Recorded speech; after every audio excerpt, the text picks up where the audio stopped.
Ahojte. Ahojte. Čau, Glonka. Ahoj, Luci. Tak naposledy si nám slúbila, že nám niečo ukážeš z tejto krásnej oranžovej fotodermovej tašky. Tak jdeme na to. Koukneme. Tam nejaké prekvapenie? No, Wow. Luci, tak to si ani osušku neumíš poskládat. Tak... Dobre. Krásna oranžová fotodermová biodermová osuška. Ladíme. Ladíme. Tak šup na pláž. Čo tam Vytahuj. máš? Co potřebujeme na pláž? Tak toto ma strašne zaujíma. Možno ste si všimli, že som teda nabrala niečo do váhy, ale hlavne do brúška. Niečo tu Strašně ti rastie. to sluší. A práve Krásná maminka. produkty, ktoré som vybrala. Jeden je Fotoderm Mineral pre deti a druhý je Fotoderm Kit pre deti. Ma strašne zaujímajú, pretože v najbližšej dobe to budem riešiť. Tak poraď. Ktorý, kedy, prečo, aký je medzi nimi rozdiel, keďže sú dva na trhu s biodermy. Začneme Určitě. ktorým. Jako nastávající maminka už teď by se měla zajímat o to, jak chránit dětskou pokožku. Začínam sa zaujímať. Je to Poraď potřeba speciální ochrany. Já vezmu první Fotoderm Mineral. Vidíme zase SPF 50+, maximální ochrana. Už z toho názvu, mineral. Máme filtry minerální, fyzikální, to jsou ty minerální, chemické a organické. Čiže tento, tým, že sa volá minerál, obsahuje minerálne clony alebo minerálne filtre. Clony, přesně tak. Obsahuje 100% minerální clony, je absolutně bez chemických i těch organických filtrů, bez parfému.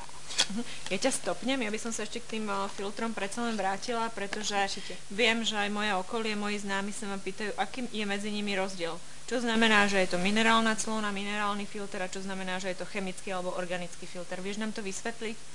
Je to v tom, kdy chemické filtry záření pohlcují, kdežto minerální filtry záření odráží, potom je kombinace těchto dvou a to jsou právě organické filtry. Tady, když se bavíme tedy o těch minerálních clonách, tak ty nám záření maximálně odráží od pokožky. To znamená, že ja keď si natriem buď svoju alebo detskú pokožku a produktom, ktorý sa volá Fotoderm Mineral, obsahuje minerálnu 100% clonu, bude mi slnečné žiarenie odrážať. A okamžite. Okamžite. Ako náhle sa natriem chemickým filtrom, chemickým organickým filtrom, tak mi bude slnečné žiarenie pohlcovať a zároveň odrážať. Čiže je tam tá dvojkombinácia.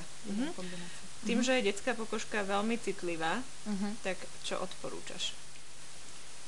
Právě dětské citlivé pokožce doporučujeme Fotoderm Mineral z toho důvodu, že neobsahuje chemické filtry, takže snižujeme riziko nějaké reakce na právě citlivé dětské pokožce. Určite tá nejaká alergia môže vzniknúť, alergická reakcia. Fajn. Minule sme si rozprávali niečo o UVA, UVB žiareniu. Ako je to práve pri tomto produkte? Spĺňame takisto tú normu, ktorú dala Európska inštitúcia Kolipa? Tady opět splníme a to vidíme SPF 50+, a z boku krabičky, kdy UVA je uvedeno 22, je to zase nejvyšší UVA, které je možné dát do produktu, který obsahuje 100% minerální clony. Áno, počula som o tom, že firmy nevedia urobiť práve vysokú ochranu proti UVA, ale aj proti UVB, aby zachovali minerálnu 100% clonu. Čiže ideálne pre deti. Ale poměr je zaručen, takže miminko máme 100% chránené. Dobre, takže keď sa mi narodí naše malé, tak určite mu budem dávať Fotoderm Mineral, budem ho tým chrániť, aby bola pokožka chránená, pretože viem, čo spôsobuje slnečné žiarenie a priznám sa, bojím sa dať svojmu dieťaťu nižší faktor ako 50+. Príde mi rozumné dať Fotoderm Mineral práve kvôli minerálnym clonám. Ja som sa niekde dočítala, že je ideálne ho používať do 3 rokov, do 3. roku života. Tak, jak říkáš. Od narození, kojence, do kočárku, do 3 let používať určite Fotoderm Mineral. No ja si pamätám, že keď som bola taká malá a chodili sme s mojimi rodičmi na dovolenku do zahraničia, tak niektoré deti tam behali a boli celé biele. Viem o tom, že boli natretí minerálnymi clonami. Fotoderm Mineral. Akú má textúru, ako to vyzerá? Dám ti vyzkoušet a sama řekni. Lehká emulze. Ľahko rozotírateľný. A ja sa práve pozerám na seba a vidíme, že tu máme neonové svetlo, ktoré nám odráža odráža svetlo. To znamená, že možno sa vám javí ten môj povrch ruky do fialova ladený. Lehce. A to je práve tým, že je tam spôsobený ten odraz. Ale ľahko sa mi rozotrel na pokožke. Lehce. Čiže Lehonká je super, textúra. ľahká textúra, ktorá nedráždi pokožku. Odporúčam. Ja som počula, že aj niektorí dospelí ho používajú. Dospělý není vyhrazen jen pro děti, ale tím, jak neobsahuje chemické filtry, tak určitě i pro dospělé je to šetrný produkt, tak aby nedráždil pokožku, takže určitě kdo má atopickou dermatitidu, tak tam bych určitě doporučila taky Fotoderm Mineral. Presne tak, tí atopici potrebujú pokožku chrániť. Na jakýkoliv exém, dá se říct. Nemusí se jednat vyloženě o atopický exém, ale na jakýkoliv typ exému. A už som počula aj o tom, že niektorí ľudia majú alergie na chemické filtre, takže si musia dávať na to veľký pozor. Tak Fotoderm Mineral je pre nich ideálny, i keď je tam práve nakreslená tá detská hlavička. Vôbec to neznamená presne tak, že by to dospelí nemohli používať. Takisto tu čítam na krabičke, že je tam patent bunkovej bioprotekcie. Ešte nám to tak trošinku zhrnieš, prosím ťa. Takže patent buněčné bioochrany, patent, který zaručuje, že máme pokožku chráněnou ne pouze filtry zvnějšku, ale chráníme přímo DNA našich každých buněk, to znamená chráníme látkami, které obsahují tento patent přímo z vnitřku kůži. Čiže dieťatko alebo detská pokožka bude chránená nielen na povrchu, ale ideme aj dovnútra. Super. Ja prejdem teraz k tomu druhému produktu. Čo Fotoderm Kit?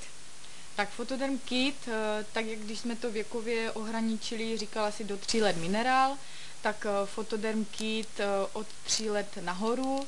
V případě, že třeba maminka má i 2 děti, kdy jedno je 8leté například a druhé 2leté a ví, že to dítě nemá alergickou pokožku, pak může pro obě děti používat určitě i Fotoderm Kit.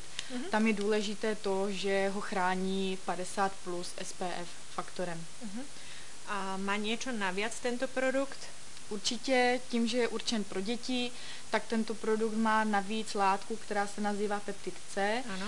A ten je tam z důvodu, aby chránil imunitní systém dětí, který není takový jak u dospělého člověka a chrání přímo imunitní buňky, Langerhansovy buňky. To je super, pretože detská pokožka nie je ešte tak vyvinutá ako pokožka dospelých, takže potrebujeme ju maximálne chrániť. Pokožka si pamätá a to, čo dospelí ľudia zanedbajú na svojich deťoch, tak sa im potom práve v ich dospelosti zobrazí a nie vždy je to také príjemné. Ja ho vyskúšam, musím aplikace ve spreji pro maminky, které natírají, nejen pro maminky, pro tatínky. Ale je to aj super v tom, že väčšina detí je neposedných, nepočkajú, kým ich maminky ponatírajú, behajú všade možne, takže mamina môže nastriekať a rozotrieť. A skutočne ľahko sa rozotiera. Ilonka, čo mi teda ako budúcej mamičke a celkové mamičkám odporúčaš, čo majú používať pre svoje deti, aby ich chránili pred slnečným žiarením? Tak já bych všem maminkám i tobě doporučila, aby pro svoje miminko od narození používali Fotoderm Mineral se 100% minerálním filtrem a od zhruba 3. roku nahoru. Pro větší děti bych doporučila Fotoderm Kit. Oba produkty jsou s maximální ochranou 50+, a je to to nejlepší, co pro svoje děti můžou v letních měsících používat. Super, vynikajúce. Skutočne tá ochrana je veľmi dôležitá a nižšie ako 50+ by som ani nezvažovala, čiže vyberiem si určite na začiatok na Fotoderm Mineral 50+, a potom postupne prejdeme na Fotoderm Kit, keď už malé začne behať. Perfektní. Dobre, potom vám určite poviem, aké to bolo. Vyskúšame. Teším sa. Na budúce si zase niečo nové povieme. Zase si povíme o jiných produktech, takže už sa na vás tešíme. Pôjdeme do tejto tašky, tak tešíme sa na budúce.